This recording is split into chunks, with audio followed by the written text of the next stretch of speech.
இயேசுவில் பிரியமானவர்களே, இன்று நாம் அன்னை மரியா எலிசபெத் அம்மாளை சந்தித்த அந்த மாபெரும் விழாவை சிறப்பித்துக் கொண்டிருக்கின்றோம். இந்த சந்திப்பு என்பது ஏதோ இரண்டு சாதாரண பெண்கள் சந்திக்கவில்லை, மாறாக இரு மனிதர்கள் அங்கு சந்திக்கிறார்கள். பொதுவாகவே உலக வரலாற்றிலே மனிதர்கள் சந்திக்கின்ற பொழுது என்ன நடக்கும்? மாற்றங்கள் நிகழும். இதுதான் இவருடைய சந்திப்பிலும் உலக வரலாற்றிலும் மாற்றங்கள் அங்கு நிகழ்ந்துள்ளன. இதுதான் இவருடைய சந்திப்பினுடைய ஒரு முக்கியத்துவமாக இருக்கிறது. மனிதர்கள் அன்றாடம் சந்தித்துக் கொண்டுதான் இருக்கிறார்கள், ஆனால் மனங்கள் சந்திப்பதில்லை. இங்கு அன்னை மரியாள் அதே போன்று எலிசபெத்துடைய சந்திப்பு இன்று சிறப்பாக இருப்பதற்கான காரணம், இவர்கள் வெறும் உடல் அளவிலே அங்கு சந்திக்கவில்லை, மாறாக மனதளவிலே இவர்கள் இங்கு சந்திப்பதை நாம் பார்க்கின்றோம். இன்று தகவல் தொழில்நுட்ப புரட்சி உலகத்திலே வாழ்ந்து கொண்டிருக்கின்றோம். சமூக ஊடகங்கள் இன்று பரவி கிடக்கின்றன. இன்று மனிதர்கள் பல்வேறு தளங்களில் ஒருவர் மற்றவரோடு சந்திக்கிறார்கள். அது ஃபேஸ்புக்காக இருக்கலாம், ட்விட்டராக இருக்கலாம், இன்ஸ்டாகிராம், வாட்ஸ்அப், அதே போல எக்ஸ் தளம் என்று பல்வேறு சமூக ஊடகங்கள் வழியாக இன்று எங்கேயோ இருக்கின்ற நபர்களை நாம் ஒவ்வொரு நாளும் அங்கு சந்தித்துக் கொண்டுதான் இருக்கின்றோம். எங்கேயோ இருக்கின்ற அந்த நபர்களோடு நாம் இந்த ஊடகங்கள் வழியாக நாம் பேசிக் கொண்டிருக்கின்றோம். ஆனால் இன்று நம்முடைய வீட்டிலே இருக்கின்றவர்களோடு நாம் அந்த அளவுக்கு பேசுகிறோமா என்றால் அது மிகப்பெரிய ஒரு கேள்விக்குறி. அதே போன்று எங்கேயோ நடக்கின்ற அந்த நிகழ்வுகளை பற்றி நாம் கேள்விப்பட்டு கவலைப்படுகின்றோம். ஆனால் அதே நேரத்திலே வீட்டிலே நம்முடைய பெற்றோர்கள், பெரியோர்கள், நோய்வாய்ப்பட்டவர்கள் அவர்கள் படுகின்ற கஷ்டத்தை அறிந்து கொள்ளவோ, தெரிந்து கொள்ளவோ, புரிந்து கொள்ளவோ, உதவி செய்யவோ நாம் மறந்து விடுகின்றோம். எனவே இந்த சமூக ஊடகங்கள் இன்று நம்முடைய உறவு வாழ்வை அங்கு வளர்த்திருக்கிறதா? இந்த உறவு வாழ்வு இந்த சமூக ஊடகங்களின் வாயிலாக அது வளர்ந்திருக்கிறதா அல்லது ஊனப்படுத்தியிருக்கிறதா என்றால், நிச்சயமாக நம்முடைய உறவுகளை இந்த சமூக ஊடகங்கள் அங்கு ஒரு வளர்ச்சிக்கு இட்டு செல்லவில்லை, மாறாக அது ஊனப்படுத்தி தான் இருக்கிறது.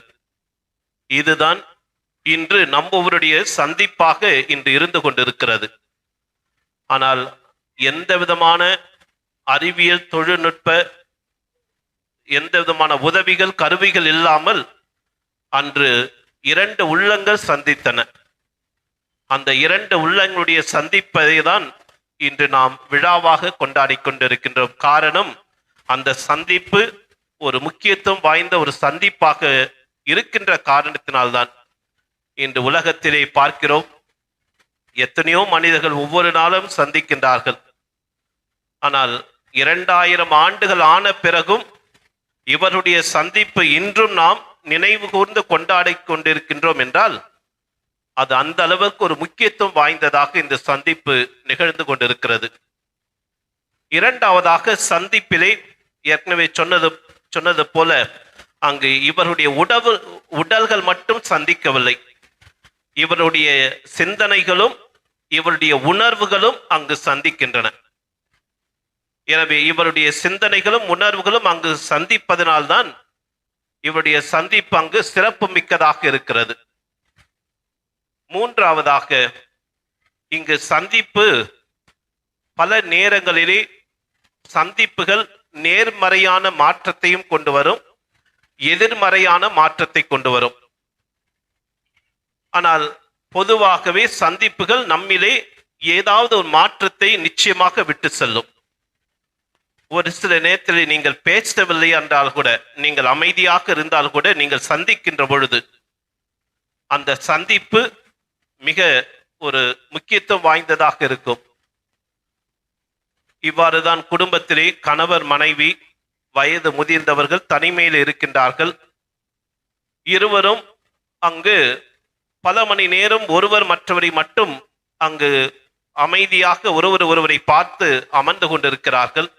ஆனால் ஒரு வார்த்தை கூட பேசவில்லை. அவருடைய மனங்கள் ஒருவர் மற்றவருடைய தேவைகளை புரிந்து கொண்டு, அவை அறிந்து கொண்டு, இந்த மனங்கள் அறிந்து கொண்டு அவர்களுக்கு என்ன தேவை என்பதை உதவி செய்வதற்கான அந்த சந்திப்பு குடும்ப வாழ்விலே அந்த பெரியவரிடம் நடைபெற்றது. காரணம், இவர்கள் உடல் அளவிலே சந்திக்கவில்லை. இந்த பெரியவர்கள் மாறாக உள்ளத்தளவிலும் சிந்தனை அளவிலும் சந்திக்கின்ற பொழுது அவருடைய வாழ்விலே ஒருவர் மற்றவருடைய தேவைகளை நிறைவு செய்து கொள்ள அந்த சந்திப்பு தேவைப்படுகிறது. நாம் உலக வரலாற்றிலும் பார்க்கிறோம். அங்கு 2 சந்திப்புகள். முதல் உலகப் போர் முடிந்த பிறகு முதல் உலகப் போர் எப்படி நடைபெற்றது என்றால் 2 மனிதர்கள் சந்தித்தார்கள். அந்த 2 மனிதர்கள் முசோலினி, வேற யாரு, ஹிட்லர். இந்த இருவரும் சந்தித்ததினால் அன்று முதல் உலகப் போரிலே 8 லட்சம் பேர் அங்கு மரணம் அடைகிறார்கள். போரில் மட்டும் 5 லட்சம். அந்த போருடைய பாதிப்பினால் 3 லட்சம் பேர் இருக்கிறார்கள். ஆனால் இவர்களுடைய சந்திப்பு எப்படி ஒரு எதிர்மறையான ஒரு தாக்கத்தை ஏற்படுத்தி இருக்கிறது. ஆனால் நம்முடைய திருச்சபை வரலாற்றிலே 2 பேர் சந்தித்திருக்கிறார்கள். அங்கு இன்னாசியார், லொயலா இன்னாசியாரும் புனித பிரான்சிஸ் சவேரியாரும். ஒவ்வொரு முறையும் புனித பிரான்சிஸ் சவேரியார் லொயலா இன்னாசியார் புனித பிரான்சிஸ் சவேரியரை பார்த்து சொல்வார், ஒருவர் உலகமெல்லாம் தனதாக்கி கொண்டாலும் தன் ஆன்மாவை இழந்துவிட்டால் அதனால் வரும் பலன் என்ன? இந்த ஒரு சந்திப்பு புனித பிரான்சிஸ் சவேரியருடைய வாழ்வில் மிகப்பெரிய ஒரு மாற்றத்தை ஏற்படுத்தி அவர் இந்திய நாட்டிற்கு வந்து நமக்கு நற்செய்தி அறிவிப்பதற்கான ஒரு மாற்றத்தை அது ஏற்படுத்தி இருக்கிறது. ஆக சந்திப்புகள் பொதுவாகவே ஒரு மாபெரும் ஒரு மாற்றத்தை கொண்டு வரும். இந்த மாற்றங்கள் தான் இந்த சந்திப்பினுடைய அதுவும் நேர்மறையான மாற்றங்கள், எதிர்மறையான மாற்றங்கள் அல்ல. அதற்காக தான் சொல்வார்கள், ஒரு சிலர் வந்தால் என்னாகும், ஒரு சிலர் வந்தால் மகிழ்ச்சி, ஒரு சிலர் அந்த இடத்தை விட்டு போனா மகிழ்ச்சி. அப்படின்னா என்ன அர்த்தம்னா, அவங்களை சந்திக்காமல் இருந்தாலே சந்தோஷம் என்று நினைப்பார்கள். ஆக அந்த அளவுக்கு இன்று மனிதனுடைய சந்திப்புகள் அங்கு மாறிவிட்டன. எனவே இன்றைய தினம் அந்த ஒரு சூழ்நிலையை பார்க்கின்ற பொழுது அன்னை மரியாளுடைய இந்த சந்திப்பு முக்கியமான அங்கு இருவருக்குள்ளாக ஒரு மாற்றத்தை கொண்டு வந்திருக்கிறது. என்ன மாற்றம்? அன்னை மரியாள் எலிசபெத் அம்மாள் இவர்கள் இருவரும் சந்திக்கின்ற பொழுது முதலிலே எலிசபெத்தின் வயிற்றிலே இருந்த குழந்தை என்ன ஆகுது? மகிழ்ச்சியால் துள்ளிற்று. அந்த குழந்தை மட்டும் மகிழ்ச்சி அடையவில்லை, அந்த எலிசபெத்தினுடைய அவருடைய வாழ்விலும் பார்க்கின்றோம், அவர்களும் தூய ஆவியை பெறுகிறார்கள். எனவேதான் இன்றைய வாசகத்தில் நாம் வாசிக்கிறோம், எலிசபெத்து தூய ஆவியால் முற்றிலும் ஆட்கொள்ளப்பட்டார். எப்பனா அன்னை மரியாள் சந்திக்கின்ற பொழுது. ஆக அன்னை மரியாளுடைய சந்திப்பு அங்கு எலிசபெத் வாழ்விலே ஒரு மிகப்பெரிய ஒரு மாற்றத்தை அங்கு ஏற்படுத்துவதை பார்க்கின்றோம். இது எலிசபெத் வாழ்வில் மட்டும் அந்த மாற்றம் நிகழவில்லை, அன்னை மரியாளுடைய வாழ்விலும் பார்க்கிறோம், அவர்களுடைய வாழ்விலும் ஒரு மகிழ்ச்சி அடைகிறார்கள். எப்பொழுதுமே சந்திப்புகள் நமக்கு மகிழ்ச்சி, அதே போல ஒரு ஒற்றுமை, அந்த சந்திப்பை இன்னும் நாம் நெருங்கி வரக்கூடிய அந்த உறவை மேம்படுத்தும். அன்னை மரியாள் எலிசபெத் சந்திப்பும் இதுதான். இவருடைய வாழ்வில் அந்த மகிழ்ச்சி அன்னை மரியாள் வாழ்விலும் மகிழ்ச்சி ஏற்படுகிறது. எனவேதான் அன்னை மரியாள் இன்றைய தினம் நாம் பாடிய அந்த பாடல், என் ஆன்மா ஆண்டவரை ஏற்றி போற்றுகிறது, என் மீட்பராம் கடவுளை நினைத்து எனது மனம் பேருவகை கொள்கிறது என்று சொல்லி மகிழ்ச்சியோடு இந்த அன்னையானவர் பாடுகிறார். ஆக இந்த இருவருடைய வாழ்விலும் இந்த ஒரு மகிழ்ச்சியை நாம் பார்க்கிறோம். இந்த இருவர் வாழ்க்கையிலும் அங்கு தூய ஆவி ஆட்கொள்ளப்பட்டிருப்பதை நாம் பார்க்கிறோம். எனவே அன்னை மரியாள் அங்கு எலிசபெத் மாலை சந்திக்க செல்லுகின்ற பொழுது அவர்கள் வெறுமன செல்லவில்லை, இறை பிரசனத்தை தாங்கி கொண்டு செல்லுகிறார்கள். இன்னைக்கு நம்ம எத்தனை பேர் பிறரை சந்திக்கின்ற பொழுது அந்த இறை பிரசன்னத்தோடு நாம் சென்று அவர்களை சந்திக்கின்றோம்? அது நோயாளிகளை சந்திப்பதாக இருக்கலாம், மற்ற குடும்பங்களை சந்திப்பதாக இருக்கலாம். இவ்வாறு இறைவனை நம்முடைய உள்ளத்தில் ஏந்தி கொண்டு அந்த இல்லங்களை, அந்த நபர்களை நாம் சந்திக்கின்றோம். எனவே அன்னை மரியாள் நமக்கு கற்றுத்தருகின்ற முதல் பாடம், நாம் யாரை சந்தித்தாலும் நம்மிலும் மாற்றம் இருக்க வேண்டும், அவரிலும் மாற்றம் இருக்க வேண்டும். அதற்கு இறைவனுடைய பிரசன்னத்தை தாங்கி செல்லுகின்ற மனிதர்களாக நாம் இருக்க வேண்டும். இந்த இறை பிரசன்னம் அது உண்மையான ஒரு மாற்றத்தை கொண்டு வரும். இரண்டாவதாக, இங்கு அன்னை மரியாள் எலிசபெத் மாலை சந்திக்க செல்வது ஏதோ அவர்களுக்கு நேரம் போகவில்லை, எனவே அவர்களோடு சென்று பொழுதுபோக்கலாம் என்று செல்லவில்லை.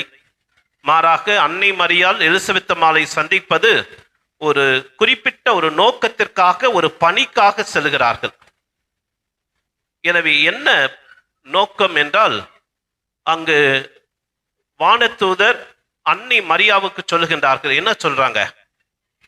உன் உறவினரான எலிசபெத்து முதிர்ந்த வயதில் ஒரு குழந்தையை கருதரிக்கிறார். கருவுற இயலாதவர் என்று சொல்லப்பட்ட அவருக்கு இது 6ஆம் மாதம். ஆக இதுவரை எலிசபெத் தன்னுடைய வாழ்விலே பலவிதமான அவமானங்கள், பலவிதமான இகழ்ச்சிகளை, விமர்சனங்களை சந்தித்திருப்பார்கள். இது எல்லாம் அன்னை மரியாவுக்கு தெரியும். காரணம், குழந்தை பாக்கியம் இல்லை. அது மட்டுமல்ல, சக்கரியா எங்க வேலை செய்யறாரு?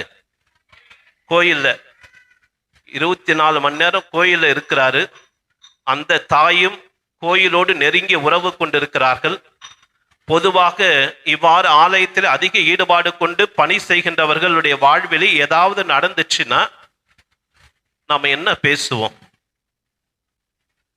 கோயில்னு ஓடுறாங்க, சாமின்னு ஓடுறாங்க, அவனுடைய வாழ்க்கையை பார்த்து எப்படி இருக்கு?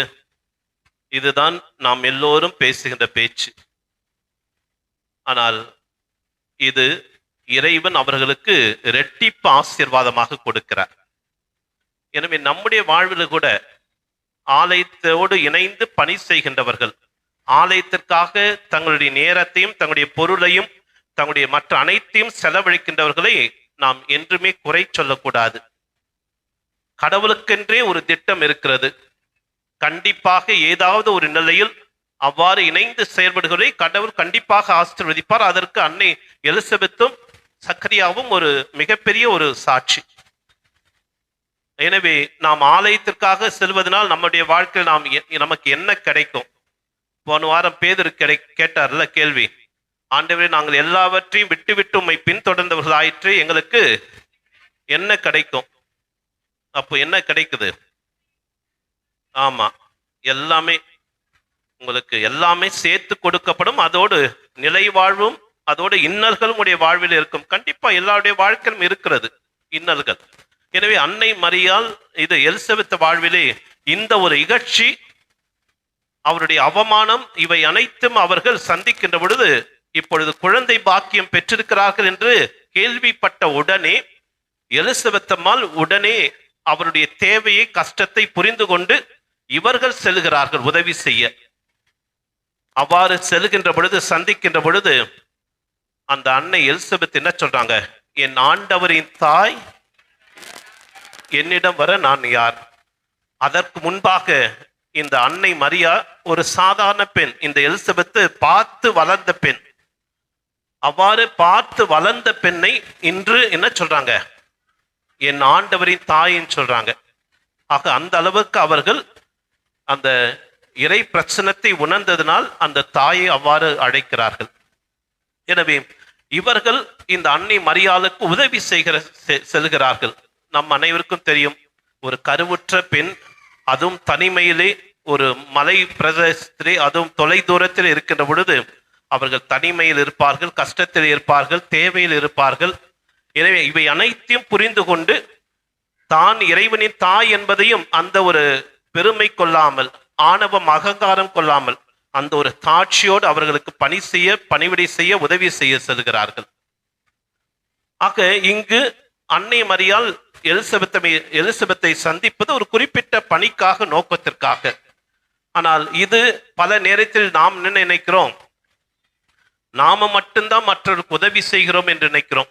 ஆனால் நாம் எப்பொழுதெல்லாம் மற்றவர்களுக்கு உதவி செய்கின்றோமோ மறைமுகமாக அங்கு நாமும் உதவி பெறுகின்றோம். இது பல நேரத்தில் நாம் நினைக்கிறதே இல்லை. நாம தான் அங்கு பெரிதாக உதவி செய்கின்றோம் என்று நாம் நினைக்கிறோம். இது அன்னை மரியாள் வாழ்வினை பார்க்கின்ற பொழுது அன்னை மரியாளும் கருவுற்று இருக்கின்றார், தூய ஆவியால் கருவுற்று இருக்கின்றார். ஆனால் இந்த பெண்களுக்கு தெரியும், கருவுற்று 3 மாதத்திலே அவர்களுக்கு மிக முக்கியமான மாதங்கள். எனவே அந்த ஒரு சூழ்நிலையிலே இவர்களுக்கும் ஒரு பெண்ணின் துணை, ஒரு ஆறுதல், ஒரு உதவி, ஒரு வழிகாட்டுதல் என்பது அந்த பெண்ணுக்கு மிக அவசியமாக இருக்கிறது. எனவே அன்னை மரியாளுக்கு இவை அனைத்தும் தேவை, இவை அனைத்தும் வேண்டும் என்பதை எலிசபெத்தும் புரிந்து கொண்டு எலிசபெத்தும் இந்த அன்னை மரியாளுக்கு வழிகாட்டுகின்றார், உடன் இருக்கின்றார். ஆக பல நேரத்தில் நாம் நினைப்பது, நாம தான் மற்றவர்களுக்கு உதவி செய்ய செல்கின்றோம், மற்றவர்கள் எதுவும் நமக்கு உதவி செய்யவில்லை என்று நினைக்கின்றோம். அப்படி அல்ல. மாறாக நாம் எப்பொழுதெல்லாம் பிறருக்கு உதவி செய்கின்றோமோ, நாம் அறிந்தும் அறியாமல் இருக்கின்ற பொழுது நாம் பிறரிடமும் அந்த ஒரு உதவியை, ஒரு பணியை, ஒரு சேவையை நாம் பெற்றுக்கொள்கிறோம் என்பதையும் நாம் மறக்கக்கூடாது. வீட்டில் கூட மாமியார் நினைக்கக்கூடாது, நாம தான் நம்முடைய மருமகளுக்கு எல்லாம் செய்கிறோம், மருமகள் ஒன்றுமே செய்கிறதில்ல அப்படின்னு நாம் நினைக்கக்கூடாது. அவர்களும் உங்களுக்கு கண்டிப்பாக செய்வார்கள். ஏதாவது ஒரு இடத்திலே அந்த ஒரு உதவி நிச்சயமாக கிடைக்கும். எனவே இங்கு அன்னை மரியாளுடைய வாழ்விலும் அந்த ஒரு உதவி அவர்கள் அங்கு பெற்றுக்கொள்வதை நாம் பார்க்கின்றோம். எனவே அமெரிக்காவில் உள்ள கலிபோர்னியா நாட்டிலே அங்கிருக்கின்ற ஒரு கிராமத்தில் இருக்கின்ற அனைத்து முதியவர்களை அவர்கள் தேர்ந்தெடுக்கிறார்கள். தேர்ந்தெடுத்து அவர்களை பரிசோதனை செய்கிறார்கள். அவர்கள் பல்வேறு நோய் நொடிகளால் பாதிக்கப்பட்டிருக்கிறார்கள். காரணம் தனிமை, முதுமை, நோய், இவற்றினால் இவர்கள் பல்வேறு நோய்களால் பாதிக்கப்பட்டிருக்கிறார்கள். எனவே இந்த ஒரு சூழ்நிலையிலே இவர்களை இந்த நோயிலிருந்து விடுபடுவதற்கு என்ன செய்யலாம் என்று சொல்லி அந்த முதியவர்களுக்கு ஒரு விதமான பணியை கொடுக்கிறார்கள். ஒரு சிலர் முதியவர்கள் சிறு பிள்ளைகளுக்கு கல்வியை கற்றுக் கொடுக்கிறார்கள் தினந்தோறும். ஒரு சில முதியவர்கள் தங்களை போல குடும்பங்களிலே தனிமையில் இருக்கின்றவர்களுக்கு சென்று அவர்களோடு இருந்து பேசுவது, அவர்களுக்கு மனநல ஆலோசனை கொடுப்பு, இது போன்ற பணிகளை செய்கின்றார்கள். மூன்றாவதாக இன்னும் சிலர் தங்களை போன்ற குடும்பத்தில் இருக்கின்ற பெண்களுக்கு உதவி செய்ய செல்கிறார்கள். இவ்வாறு இவர்கள் 3 மாதம் கழித்து இந்த முதியவர்களை மீண்டும் அவர்கள் பரிசோதிக்கின்ற பொழுது அதிலே அவர்கள் கண்டுபிடிக்கிறார்கள், இவ்வாறு இந்த பணியிலே ஈடுபட்டவர்கள் அனைவருடைய வாழ்விலும் அந்த நோயினுடைய தாக்கம், அந்த பாதிப்பு குறைந்திருக்கிறதை பார்க்கின்றார்கள். ஆக நம்முடைய வாழ்க்கையில் நமக்கும் இது ஒரு மிகப்பெரிய பாடம். நாம் வயதாயிற்று, நாம் இனி பயன்பட மாட்டோம் என்று நாம் நினைக்கக்கூடாது. நீங்களும் ஒருவேளை உங்களுடைய பிள்ளைகளுக்கு, பேர பிள்ளைகளுக்கு நீங்கள் உதவி செய்யலாம். உங்களை போன்ற தனிமையிலே, அங்கு முதுமையிலே, நோயிலே இருக்கின்றவருக்கு நீங்கள் சென்று சந்தித்து ஆறுதல் சொல்லலாம். அல்லது உங்களுடைய குடும்பங்களில் இருக்கின்றவருக்கு நீங்களும் அங்கு பலவிதமான உதவிகளை செய்யலாம். இவ்வாறு செய்கின்ற பொழுது நம்மையே அங்கு நாம் ஈடுபடுத்திக் கொள்கின்ற பொழுது நாம் மற்றவர்களுக்கு உதவி செய்வது மட்டுமல்ல, அதனால் நாமும் அந்த ஒரு உதவியை பெறுகின்றோம். எனவே இந்த அன்னையினுடைய இந்த விழாவை சிறப்பிக்கின்ற பொழுது நம்முடைய வாழ்விலும் நாமும் அங்கு இறைவனுடைய எவ்வாறு அன்னை மரியாள் தன்னுடைய வாழ்விலே அந்த அன்னையை எலிசபெத் மாலை சந்திக்கின்ற பொழுது அங்கு ஒரு மகிழ்ச்சியை கொடுக்கின்றாலோ, அதே போல் நம்மவருடைய சந்திப்பும் பிறருக்கு மகிழ்ச்சி தரக்கூடிய சந்திப்பாக இருக்க வேண்டும். இரண்டாவதாக அன்னை மரியாள் ஒரு தன்னலமின்றி ஒரு பிறநலத்தோடு ஒரு பணி சேவை செய்ய செல்வது போல யாருக்கெல்லாம் உதவி தேவைப்படுகிறதோ அப்படி அவர்கள் சொன்னால்தான் நாம் செல்ல வேண்டும் என்ற அவசியமில்லை. நாம் என்ன எதிர்பார்ப்போம்? இதே எலிசபெத் அம்மாள் குழந்தை பாக்கியம் அடைந்த பொழுது அந்த எலிசபெத் அம்மாள் அழைப்பதற்கு முன்பாகவே அன்னை மரியாள் செல்கிறாள். ஆனால் நாம் என்ன நினைப்போன்னா, எனக்கு குழந்தை இது பேர் கிடைத்திருக்கிறது, எனவே நீ என்னை வந்து பார் என்று மற்றவர்கள் அழைக்க வேண்டும் என்று நாம் எதிர்பார்க்கின்றோம். அப்படி அல்ல. மற்றவருடைய தேவையை புரிந்து கொண்டு நீங்கள் உதவி செய்வதுதான் உண்மையான உதவி. அதனால் நீங்களும் ஒரு பலனை, ஒரு பயனை நீங்கள் உங்களுடைய வாழ்க்கையை பெற்றுக்கொள்ள முடியும். எனவே அன்னையினுடைய துணையை நாடுவோம். நம்முடைய சந்திப்புகளும் வெறும் மனிதர்கள் சந்திக்கின்ற அந்த ஒரு சந்திப்பாக இல்லாமல் மனங்கள் சந்தித்து அந்த மனங்களுடைய சந்திப்பு இறைவனுடைய ஆசிரியை பெற்றுக்கொள்கின்ற ஒரு சந்திப்பாக மாற வரவேண்டி நாம் இந்த திருப்பலியில் மன்றாடவும். ஆமீன்.